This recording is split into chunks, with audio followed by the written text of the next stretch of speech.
Parents, coworkers, family members, neighbors, lawyers, and just about everyone can benefit from learning a few simple conflict communication skills to bring civility to an organization or to handle a difficult conversation. As you've heard us mention a lot on our podcast, we focus on two key communication skills: BIF responses for email and other written communications, and ear statements for verbal communication. They're not hard, but they do take practice. So we offer a live lab where we help you practice BIF and ear one-on-one via Zoom. It's somewhat opposite of what you're used to doing and maybe what you feel like doing. So that's why you'll benefit from practice. And the bonus, you'll save yourself a lot of time and you'll also manage your risk and your blood pressure. You'll find the link for this in the show notes below. Sign up at highconflictinstitute.com/bookstores/live-lab or email us at info@highconflictinstitute.com or just send a message to our socials. We thank you.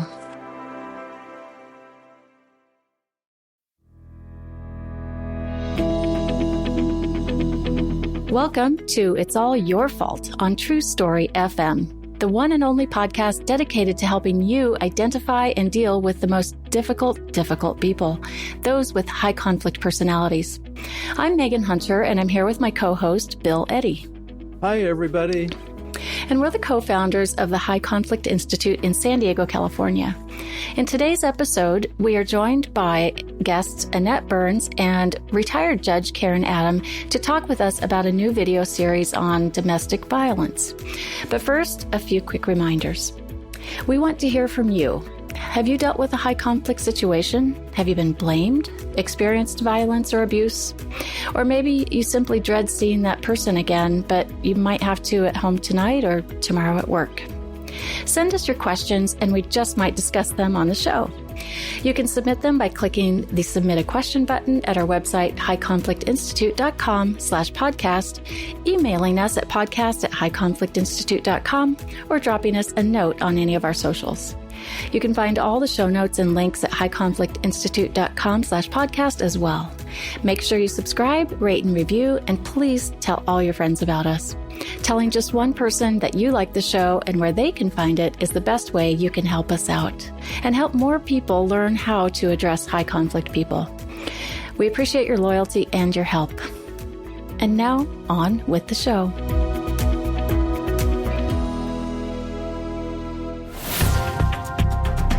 Although our podcast deals with a pretty heavy topic, high conflict personalities, today we take a slight turn into one of the heaviest, domestic violence, and we'll refer to it as DV from here on out. DV impacts more people than just the two or sometimes more that are involved in it. It often involves law enforcement. In fact, these are some of their most dangerous calls. It involves criminal courts, DV advocates, extended family, and the community as a whole. However, it is very often seen in family court, in divorce, child custody, parenting time, and long-term co-parenting. And that's our focus today.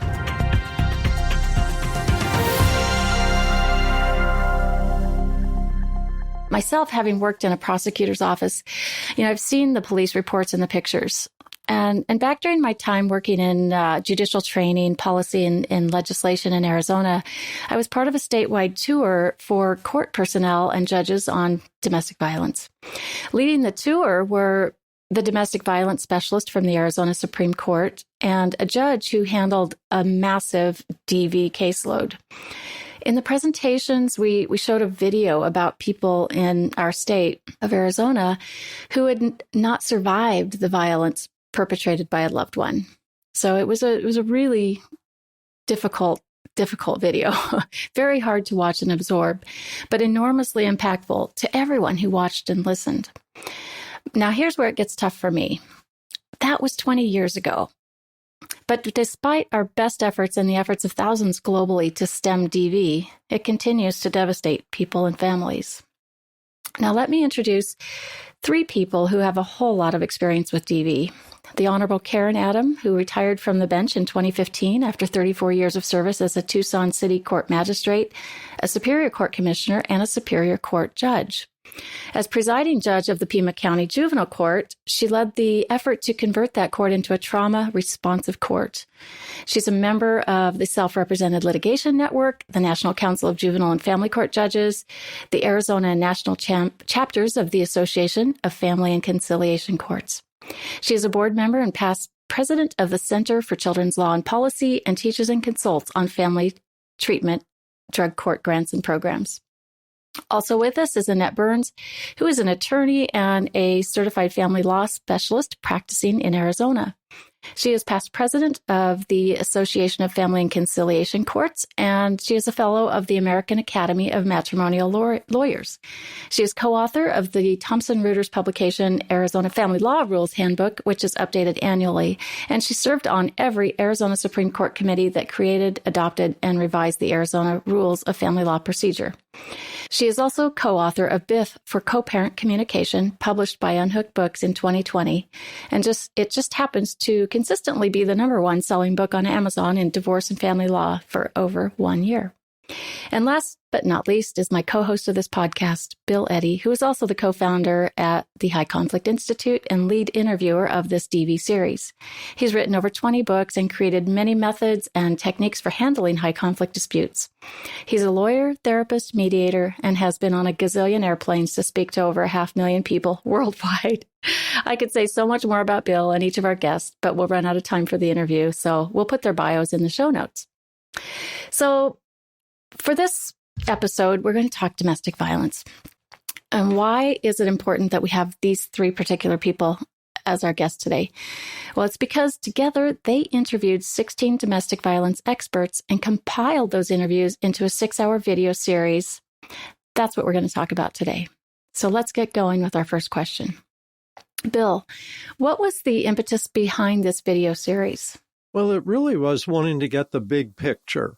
And as a family lawyer now for 28 years, I had domestic violence cases off and on, but I never felt like I really understood the problem, understood what should be done, and understood whether things are working, even that we're doing. So it started out really to educate myself and then my colleagues, Annette and Karen Adam. What's the overall objective of the series? And then follow that up with who it's intended for. It's really to give the big picture, and we already knew there were different parts of this. And so we had 6 one-hour videos. We have 6 one-hour videos really geared, first of all, to family law professionals. So family lawyers, new lawyers, as well as experienced lawyers, mediators, judges, therapists, support people, etc. There's so many people involved, and we wanted to educate all of us.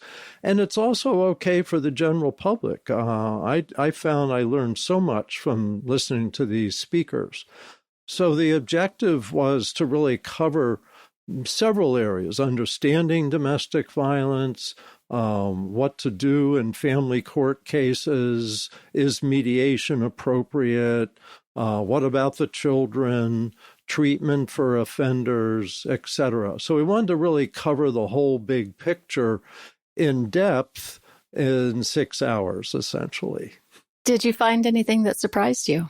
Well, I would say I learned many things, and some things that surprised me, yes. One was a term I wasn't familiar with, and that was absent presence. And this came up in the mediation video with when is mediation appropriate and when it isn't. And I think a lot of us think, well, with video these days, you put both people on the video, they don't know where each other is, that's totally safe. But then the idea of absent presence, that a perpetrator of domestic violence may try to punish their partner afterward, may find them or do things that will punish them either physically or harm their relationships, etc., so that their presence is always there, even if you're not seeing them. Even if they don't see each other on the video screen, what the person says they want in negotiations, what a domestic violence victim or survivor says may be held against them a week or two later. So there's always things to be considered like that. Yeah, that's huge. I'm so glad that's included in the video. So let's switch over to Karen. Karen, what motivated you, and what was your interest in participating in this project? Thank you, Megan. I have encountered, worked with, tried to understand, tried to get other people to understand domestic violence for my entire career since I began practicing as a public defender in 1977, when I worked with a dear friend who was a prosecutor on having a diversion program available for domestic violence perpetrators.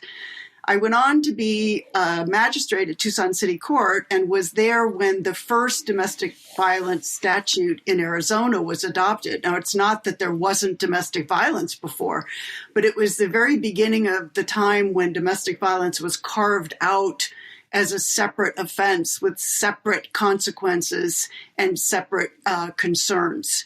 And so I was right at the forefront of that development, and none of us really knew what to do with these cases. And orders of protection, sometimes called injunctions or safety orders, depending on where you're located, were brand new. And there we were having to deal with the survivors and what to include in the order and what kind of information did we need, what didn't we have. We were dealing with folks who would come in, get an order of protection, be in a cast or be covered in bruises and come back 3 days later to have the order dismissed. We didn't understand why. We were frustrated with that. We didn't have the knowledge and information that we needed to really be doing the best job possible for survivors. I went on to work juvenile court, doing child welfare cases, juvenile justice cases, domestic violence everywhere, did family law, did probate, domestic violence everywhere. Took as much time being trained and educated as I possibly could, read everything I possibly could, talked with people about the topic, and ultimately retired in 2015, still incredibly interested in domestic violence as it impacts especially family, juvenile, and child welfare law, but as it impacts the court system and communities as a whole. And I got to write the curriculum for the new licensed legal advocate program in Arizona, which is a pilot allowing domestic violence advocates to give limited legal advice to survivors. So I had just completed that project, which was very exciting, and it's underway right now at our biggest domestic violence shelter in Tucson, Emerge Center Against Domestic Abuse, and was invited to participate in this project. And it just seemed to me a perfect way to extend my quest to continue to learn about domestic violence, how it impacts children, survivors, families, and the community. And it was incredibly interesting and an amazing educational experience. Well, I've known both you and Annette for I don't know, a couple decades now, and I can say that both of you have done a lot in this area, a lot to help the field of family law, and in particular forwarding, kind of advancing this topic of educating other professionals about domestic violence. One quick question. You mentioned the word survivor, and I know it was important throughout this video series that the term survivor be used instead of victim. Why is that? Victim suggests helplessness and a lack of power and a lack of agency. And the word in the field that is preferred is survivor, and there is strength in that word. I've always believed that words are incredibly important, and words change all the time, no matter what area of the field you're working with. For example, when we're talking about drug court cases, we no longer say that someone has a dirty urine or something like that. We talk about positive results, negative results. Words are important. They immediately create a picture in our brains. And so having survivors empowered themselves and having the people that are working with them and dealing with the cases, considering them as survivors, gives them and us the strength to move forward. Interesting. So another term then popped into my mind, and it's one I've heard many people use, and that's my abuser. What about that? When a survivor's talking about being in a situation and they reference the person who is perpetrating violence on them as, my abuser. I think that's also really powerful because that puts them in the position of identifying where the abuse came from and identifying the person instead of using a word like perpetrator or husband. Boyfriend, my abuser is very clear and doesn't kind of let that person get away with, well, I'm related or I'm a cousin or I'm a boyfriend, and therefore there are certain things that I'm allowed to do. That is very clear by saying my abuser clarifies that relationship. So I wonder about using that term in front of one's children. I hadn't thought about that till now. Neither have I. Maybe somebody else has. Bill, Annette? See how my mind wanders? Well, yeah, that's definitely a problem if you're going to be saying my abuser in front of the children. And I personally, I have a little problem with using the word my then. It's certainly saying the abuser would be fine, but my abuser, I mean, that's like saying my cancer or I don't like bringing those bad words into personal possession. So the abuser or an abuser makes more sense to me. But yeah, in relation to the children, you have to avoid that. It takes a great deal of personal responsibility to avoid doing that in front of the kids. Yeah, a lot of responsibility and discipline. So Annette, thank you for that. And let's ask you what motivated you and to do this project, and what was your interest in it? Wow. Well, the motivation was easy. I mean, when you're a professional and someone comes along and says, would you like to be in a position to interview a number of experts in a field that you practice in? I mean, who wouldn't jump on that? The motivation was easy. And the motivation to work with Karen, Adam, and Bill Eddy on this, I mean, it was and with you, Megan, it was over the top. I mean, you'd have to be crazy to walk away from that when you're a professional in the field of family law. And my interest in it, I've been practicing law a long time, but I have felt, and I think Bill has articulated this too, you can do this for a long time and still feel like I don't know what I need to know about domestic violence, family violence, to really help. And it's a helpless feeling. And I think anything we can do as professionals to improve, and it doesn't matter if you've already been doing this for 30 or 35 years. So that was a huge part of my interest and motivation as well. No matter how long you've been doing this, you can learn more. That's a great point. And it made me think about when Bill and I first met way back in 2005, I believe. And we brought him to Arizona to train family court judges, and then brought him back again to train custody evaluators, mental health professionals, and thinking, we'd have 30 or so people attending. And we called this seminar I think it was Understanding True and False Allegations of Domestic Violence, Child Abuse, and Child Sexual Abuse. And we had to close the doors at almost 200. And it was really the impetus. I think that just kind of validates what you're saying here. There's always something we can learn. There were so many people that attended, and they were so thirsty for information. And that's really where High Conflict Institute sprung from, was that day. I don't know too many people who would look at that title of that presentation, Understanding True and False, and look at it and say, oh, I already understand that. I don't need to go to this. I don't know very many people who could walk by that. So Bill picked a good title. Exactly. Yeah, it's a problem. It's a huge problem in our courts, just trying to get our minds wrapped around that. So as a family law attorney, Annette, what do you see as the biggest issues related to DV and in divorce and co-parenting? Oh, there's so many.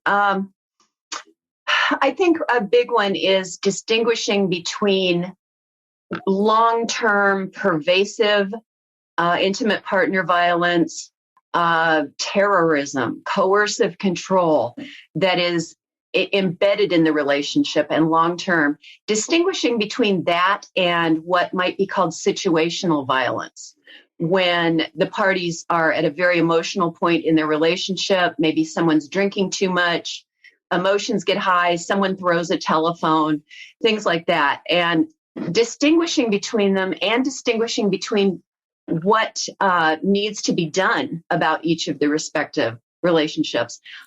Trying to treat those two very different situations the same is a mistake, I believe. And I think it's a mistake family law attorneys and professionals make. I'm not suggesting that anyone should ever be able to move on from this long-term terrorism type domestic violence, but there are things that can be done to move on and work on the situational violence. I think Dr. Websdale in our interviews talked about how anger management could be appropriate with situational type things, and we can do behavior modification and things like that. But the more pervasive IPV coercive control is going to take some much more serious remedies. So I think that's a huge issue in talking about parents and domestic violence. And another is just simply recognizing that even where there is domestic violence, it's likely these parents are going to have to co-parent. Mm-hmm. No one's going to disappear. I mean, unless an abuser actually goes to jail, which happens sometimes, these people are going to have to co-parent in some way, no matter how distant. And we can't just ignore it and say, well, someone needs to go away. We're not going to worry about it. We're going to keep them apart. It's just not possible. Right. Those are the biggest things for me. And Karen, as a judge, I mean, you saw a lot in your many years on the bench. What did you see as the biggest issues related to DV, not just in divorce and co-parenting, but also in juvenile? A few things. First of all, there's not a consistent response. There's not a consistent level of education and training across the bench and across the bar. And so, unfortunately, that translates for survivors to inconsistent results in court, not knowing what to expect. And court is scary anyway. And if you've had a terrific experience with someone who is empathic and listened and was respectful to you as a litigant, and then the next time you're in court, you are disrespected and disbelieved, and you are questioned, or the abuser is allowed to run the show, which happens a lot, especially in the cases of coercive control, then it's very, very hard for the survivor to maintain the strength to continue on, to continue to ask what needs to be asked, and to try to get the results that she is looking for. I will say she, because statistically there are more domestic violence survivors who are women than men, although this happens across the board. It's a huge issue in the LGBTQ community as well. And of course, there's an overrepresentation in the courts of persons of color. So I'm saying now she, just because that's mostly what we talked about in the series of interviews and what we were able to save on the recordings. So if there's inconsistency, then that leads to a lack of confidence in what the court's saying and doing, which is not helpful for anyone, and especially not helpful for survivors. And people then give up, don't pursue remedies, don't come to court, are defaulted, don't ask for what they are entitled to, and so forth. So consistent training and consistent education is important, but, everybody's human, and you bring who you are to the bench, you bring who you are to the attorney table, you bring who you are as a bailiff, who you are as a clerk, who you are as at the information desk. And so we can do all the training in the world, and until people are really willing to understand the nuances of domestic violence. You may not be the expert among the experts that we interviewed, folks who have dedicated their careers to researching and working in the field and specializing in domestic violence. But you can know enough to at least try to do the right thing with every survivor who comes in front of you. So I think that's one of the hardest and most difficult challenges. And there's not much difference in that whether you're at Superior Court or general jurisdiction court, or at a limited jurisdiction court where you're dealing with the criminal cases as well as orders of protection. And in juvenile court, of course, you've got child welfare cases as well as juvenile justice cases. Another word that's changed used to be called delinquency. And actually, we don't even use the word juvenile anymore. Now the new preferred term is youth justice. So for the rest of the conversation, that's what I'll say. And I just always refer to everybody as a child anyway, whether they were on the juvenile justice side or not. But on the child welfare side, it's a real dilemma for survivors, because reporting that you are in a situation with your children that is dangerous can lead to your children being removed from you. And the child welfare system taking the view that you are not a competent parent if you are allowing a perpetrator or abuser to reside in the home where there are children. So in that case, it's a huge dilemma for survivors. And there's just a paucity of education around domestic violence in general in child welfare. There's a huge turnover among caseworkers. There's about a 1-year complete turnover generally.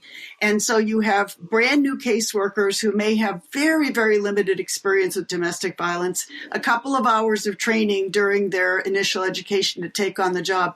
And all of a sudden they're having to assess these very challenging, potentially very dangerous situations. And their goal, of course, always is to ensure the safety of children. And so that may mean removing children, even when it may be appropriate to leave children with a parent and ensure that the perpetrator is not in the home. So the final piece of that, of course, is the children who have observed violence in their homes and become themselves abusers of their siblings, of their significant others, of their parents. And those cases are very complicated. And I think it's taken a long time for the justice side, the juvenile justice side, youth justice side of the juvenile court to appreciate that if you have a child in front of you who's charged with some kind of domestic violence, then likely there is violence in the home. And yet there you are in court with both parents sitting there and the child there, and nobody is checking to see whether the mom has been abused by the father, whether the child has been abused by the father. And it's such a complicated set of family dynamics in a system that is set up to do one thing, which is essentially to try to affect positive change in the life of that child. So those are really, really big issues. They are big, and it's complicated, very complicated issues. And, I think about the caseworkers who get blamed and the high turnover, and in the court world, the judges get a lot of blame in cases like these. Like, is the judge responsible to remove the children, protect the children? And judges, like you said, judges come to the bench with kind of their own recipe, their own background, their own history. And some may be, may just be brand new on the bench and did not have a lot of training in this. So, I think as society, we're asking a lot of other humans to have to make these very difficult decisions. And, the judges I've talked to in my many years working in the court arena is that the majority really do care a whole lot, and they lose sleep at night over these cases and these situations involving domestic violence and child abuse. A lot of times they don't know what to do. So I think that's why this video series is so important. So Thank you for sharing that. And now, Bill, I wanted to ask about, we heard, I think Annette mention intimate partner violence. And so what is IPV? What is it compared to DV? Are they the same thing? Are they different? Yeah, so this is something that people may be confused by, and we hope that you're not. So DV is the term, domestic violence, that people are really used to hearing. IPV is more accurate. It stands for intimate partner violence. So some people think of domestic violence as including child abuse, all kinds that happen in a domestic family situation. And what we're really focused on is between adult couples, whether they're married, unmarried, or even dating. And so intimate partner violence really narrows it down like that. With that said, after interviewing 16 people, what we found is they go back and forth all the time with these terms. So we don't want people to worry about the terms. You can use either one. People understand what you're talking about. And to be honest, we probably use domestic violence the most throughout the series, just because that's the term we've been used to in family courts all these years. So we don't want people to worry too much about that. And while I'm at it, I want to just reinforce, we're just barely scratching the surface today. And that's why the 6 videos are really great to watch and listen to, because there's so much more depth. And I'm thinking if the listeners today are wanting particular information and we don't touch on it, it'd be really great to get it from those videos, and you can get them individually or the whole set. But I'm just so proud of the information that we got from the experts and that they were willing to share with us. So all these little subtle differences like DV and IPV are also explained in there. Yeah, exactly. And, kind of along that same line, maybe new terminology is the term we've heard in this interview, coercive control. So you want to talk about that, Bill? Yeah, so this was a really important part, I think, of the whole series, especially early on. And that is coercive control isn't just physical abuse. That this can be controlling of a survivor's finances, controlling who they talk to, controlling what they eat. Coercive control just can be very intrusive in a person's life, very frightening, isolating, etc. And the experts really reinforce this is the big problem, that physical abuse might only occur maybe once a year or once in a couple years, whereas coercive control goes on every minute of every day in the couple relationship and keeps the survivor terrified because they know what could happen if they don't comply with this control. And what's interesting is in California, starting 2021, is coercive control itself became considered as a basis, perhaps, for court intervention. I'm thinking of a case, and this wasn't in the interviews, but a case I became aware of, where a man was forcing his wife to weigh herself, I think 3 or 4 times a day, as part of his control. And there wasn't a history of physical abuse, and yet that was a basis to protect the wife. So I think that's an important aspect here. Now, I also want to say with that I think it was Annette or maybe Karen was mentioning situational couple violence. And that's different from coercive control because the situational doesn't carry fear and ongoing power and control with it. It's more likely pushing and shoving and a couple who both may engage at a low level of violence that isn't the danger that the coercive control presents.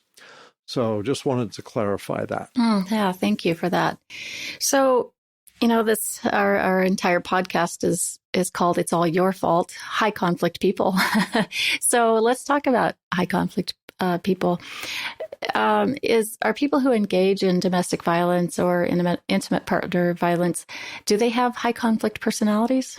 Well, this is my view, and my view only. I'm not speaking for my colleagues here, but my view is that high conflict personalities are preoccupied with blaming others, have a lot of all or nothing thinking, unmanaged emotions, and extreme behaviors.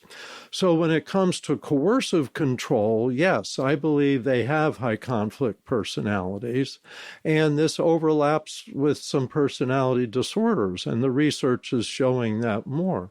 So you may have borderline personality and high conflict personality with targets of blame, the focus on blame. And so with coercive control, borderline personality, antisocial HCPs, narcissistic HCPs, I think is what you're dealing with primarily. And what's helpful to know about that is that this is embedded in the person's personality, and you're not going to turn it off with a court lecture or a lawyer talking to their client. This is an embedded pattern of behavior, and only a consistent program of behavior change has a shot at changing this.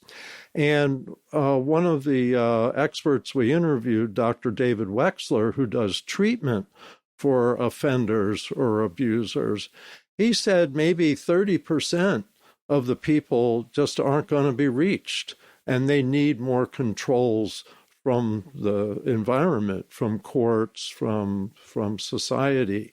So understanding that you may be looking at personality-based behavior will help you understand you need really strong controls, and you're not necessarily going to get change like from a 6-session or 12-session anger management program, which might be helpful for situational couple violence. It really depends on the specific case. I remember one of the most powerful messages I ever heard was when I was working with the Battered Women's Justice Project, National Council for Juvenile Family Court Judges, and the Association of Family and Conciliation Courts project, trying to develop a format for accounting for domestic violence in custody and parenting time. And we heard from a lot of people, just like we heard from a lot of folks during these DV interviews. And I remember that a person who ran a batterer intervention group described giving the group an exercise where they were to list all of the advantages that they accrued by engaging in coercive control, essentially coercive control. They filled the room with those sticky newsprint pages that we all know about from doing breakouts at meetings. There are so many advantages to running the show. And they ranged from, I get my meal whenever I want it, I can see the kids when I want to or don't want to, and on and on and on.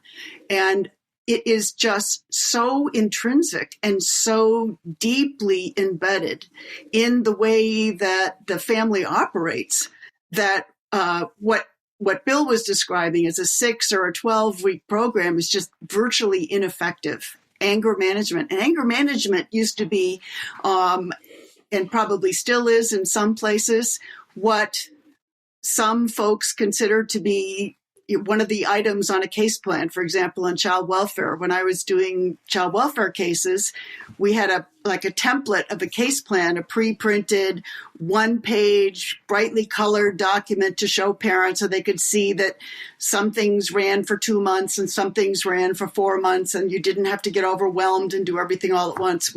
We were trying. It was developed by child welfare, and anger management was on there. It was typed on there like a permanent part of the case plan for domestic violence. And I used to just write through it every single time and substitute certified batterer intervention program.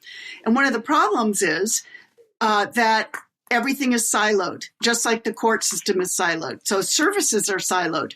So there were great certified batterer intervention programs that were contracted with by city court, not by child welfare, not by family court. And so trying to get those systems to talk to each other so that everybody was having the advantage of at least a 1-year program, multi-days per week, to try to get at this deeply embedded, very challenging set of issues remains almost impossible.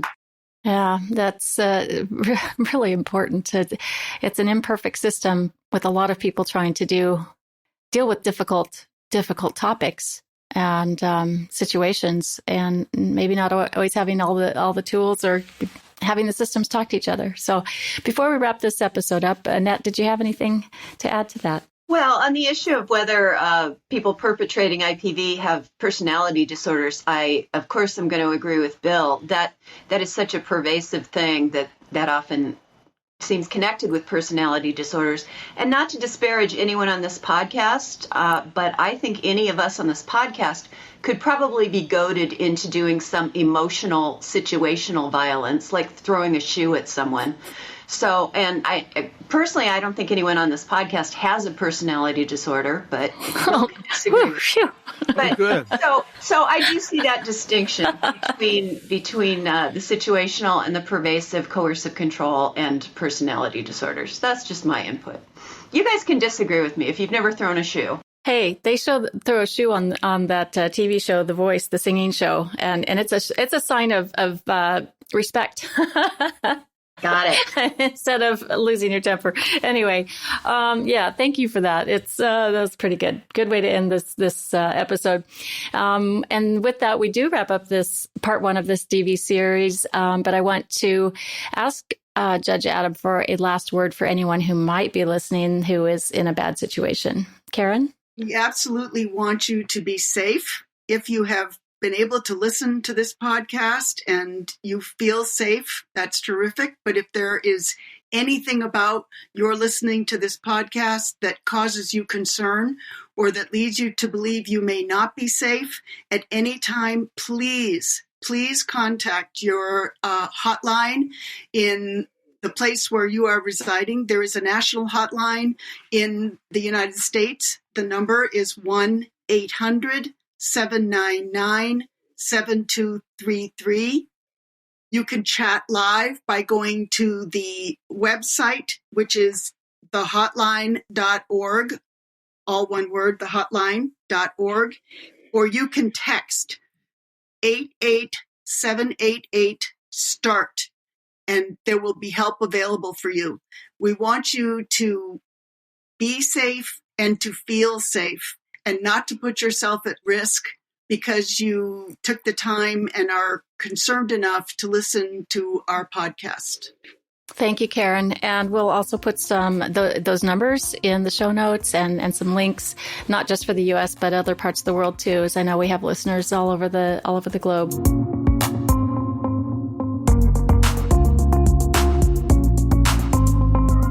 You can listen to part 2 in the next episode, where these same guests will continue talking about this very important topic, including DV and mediation, the impact of DV on children, parenting plans, treatment success, and lots more. You'll find the link to the DV video series and our guest bios, along with some other DV resources, in the show notes. Remember to rate and review us and tell all your friends and colleagues about us. It means a lot to us. And don't forget to email us at podcast@highconflictinstitute.com with your questions. Most importantly, don't forget to enjoy every day as you work toward understanding humans so you can find the missing PEACE piece. It's All Your Fault is a production of True Story FM. Engineering by Andy Nelson. Music by Wolf Samuels, John Coggins, and Ziv Moran. Find the show notes, and transcripts at truestory.fm or highconflictinstitute.com/podcast. If your podcast app allows ratings and reviews, please consider doing that for our show.